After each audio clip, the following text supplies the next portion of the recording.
Shabbat Shalom. My name is Rabbi Simeon Cohen, and I am the Associate Rabbi at Temple Beth Shalom in Livingston. In this week's Torah portion, Parshat Korach, we read of one of the great rebellions of the Hebrew Bible.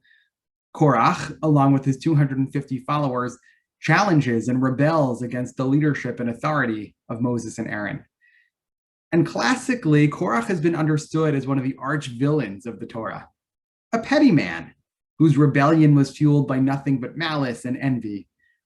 And in a well-known passage in Pirkei Avot, we are taught that there are two types of arguments: a machloket l'shem shamayim, an argument for the sake of heaven, and a machloket she'ena l'shem shamayim, an argument that is not for the sake of heaven. Hillel and Shammai, they argued for the sake of heaven. But Korach and his followers, they argued only for the sake of personal gain.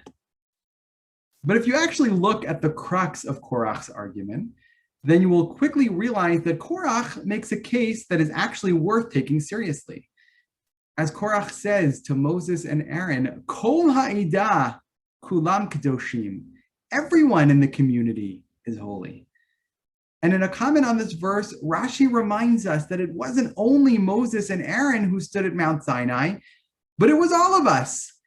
In fact, it was all Jewish people for all time. So if that's indeed the case, then why, Korach asks, do Moses and Aaron insist upon elevating themselves above the rest of the community? If there were ever a moment for us to reassess Korach's argument and take it seriously, we're living through it.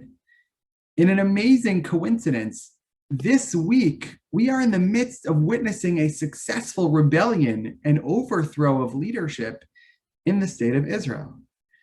It seems as if Israel is on the brink of forming a new coalition government, which will include the Arab political party Ra'am. For the first time in the history of the state of Israel, Israelis and Palestinians will be working together as part of the same coalition in the Knesset. It's an incredible achievement, and I can't think of a better illustration of Korach's argument.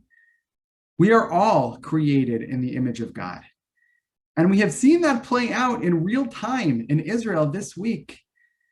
The makeup of this new coalition is remarkable.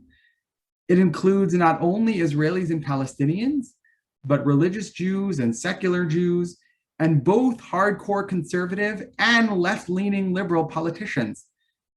And the fact that this coalition was able to form and that these people are willing to work together tells us that no human being, Jewish or Muslim, Israeli or Palestinian, religious or secular, is holier than any other. As Korach reminds us in this week's parasha, Kol ha'ida kulam kadoshim.